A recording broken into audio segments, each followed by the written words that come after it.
শুভ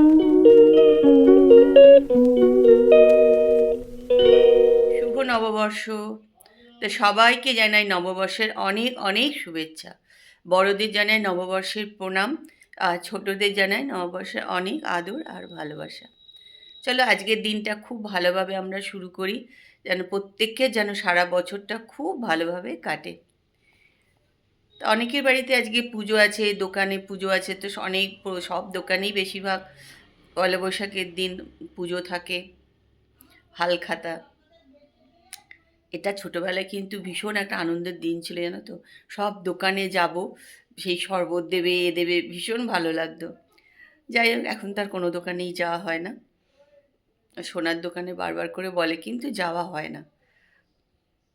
তা চলো, আজকে তো মঙ্গলবার আছে, আমারও আজকে তাড়াহুড়ো আছে। তা এখন বিছনা টিছনা তুলবো, ঘরদোর পরিষ্কার করবো। এখনও মিষ্টিও আসেনি, দীপাতে একটু দেরি করেই আসবে। তাহলে আজকের ব্লগটা কিন্তু আমি এখান থেকেই শুরু করছি।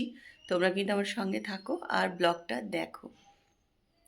তা একজন বলেছিল লাইফে 4:30টার সময় সে আসবে থাকবার জন্য, কিন্তু বলতে পারছি না থাকবো কি না।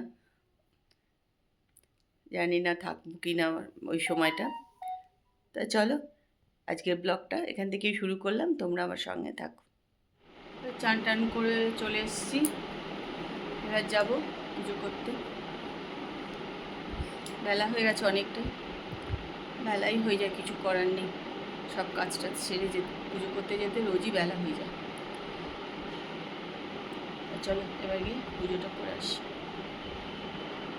চলো পুজো করে চলে এসেছি নিচে, এসে দেখো বসিয়ে দিয়েছি ভাত তাপসে। আর এখানে এসে গেছে ঠাকুরের ভোগ, এসে গেছে আমার বন্ধুর বাড়ি থেকে। ভোগের দারুণ একটা গন্ধ বেরোচ্ছে। ভোগ মানে জানো তো ভীষণ সুন্দর একটা গন্ধ বেরোয়, আর খুব সুন্দর গন্ধ বেরোচ্ছে।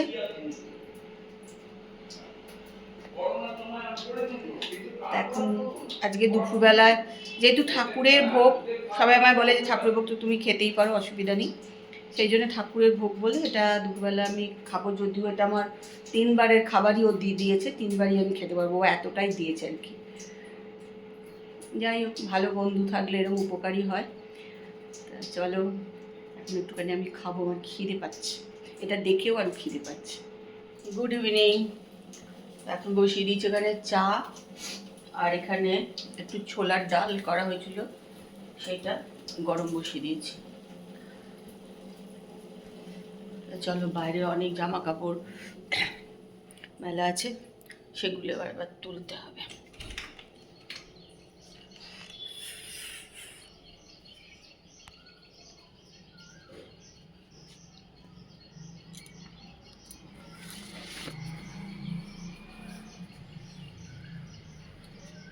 এখন আকাশটা একদম পরিষ্কার ঝকঝকে।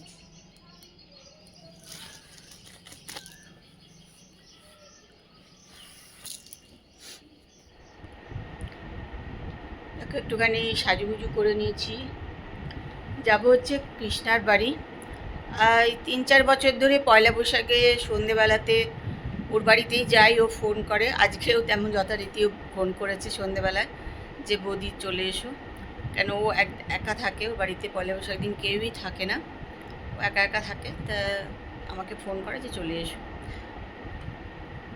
তাই 3-4 বছর ধরে এরমই হবে, বছর 5 পয়লা বৈশাখের দিন ওর বাড়িতেই সন্ধেবেলায় চলে যাই। সেই যাব বলে রেডি হয়েছি, এখন বাজে 7:15, আস্তে আস্তে যাব। চলো চলে এসেছি কৃষ্ণার বাড়ি। এই দেখো প্রসাদ নিয়ে বসে পড়েছি খেতে। এখন প্রসাদ খাচ্ছি, ওই যে ক্যালেন্ডারের বান্ডিলও নিয়ে এসছে। দীপার জন্য একটা ক্যালেন্ডার নিয়ে যাব।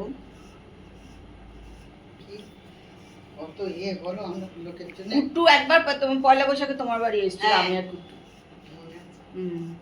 কৃষ্ণাগুন ক্যালেন্ডারে বান্ডিল নিয়ে বসেছে। সকালবেলা থেকে দীপা আমার মামাইমা ক্যালেন্ডার এলাম, হ্যাঁ হ্যাঁ। খুব সুন্দর কাকিমাদের ক্যালেন্ডারগুলো করে, মামি বলে খুব সুন্দর কৃষ্ণা মামি করে। হ্যাঁ আমি করি। বাহ, এবার গণেশ গণেশ আর কৃষ্ণের কাছে দেখি দাও, এই দেখো কৃষ্ণদের ক্যালেন্ডার দেখাও, কৃষ্ণ দেখাও, এই দেখো দারুণ ক্যালেন্ডারগুলো ওদের হয়, সত্যি দারুণ হয়, খুব সুন্দর ক্যালেন্ডারগুলো, দারুণ ক্যালেন্ডারটা।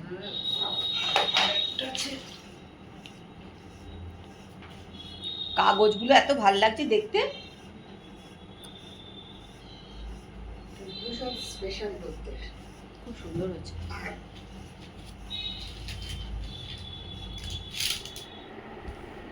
কৃষ্ণা বাড়ি থেকে চলে এসেছি বাড়ি, অনেকক্ষণে চলে এসেছি, 9:25 নাগাদ বাড়ি চলে এসেছি। যেটুখানি ফ্রেশ ট্রেশও হয়ে নিলাম, দেখি রাত্রে আবার খাওয়া দাওয়া।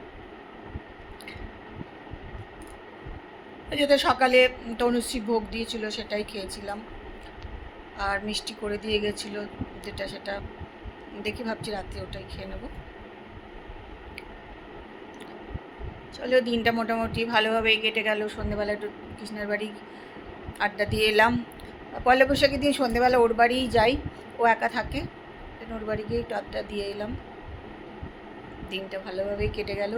সারাটা বছর এরকম ভালোভাবেই যদি কেটে যায় তাহলে খুবই ভালো।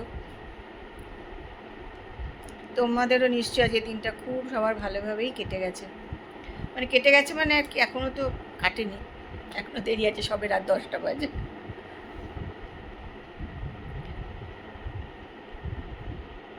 এখন এখানে বসে আছি, ভাবছি 10টা বাজে, খাওয়া দাওয়ার গরম করবো ভাবছি, নয় তারপর আসলেই করবো, দেখি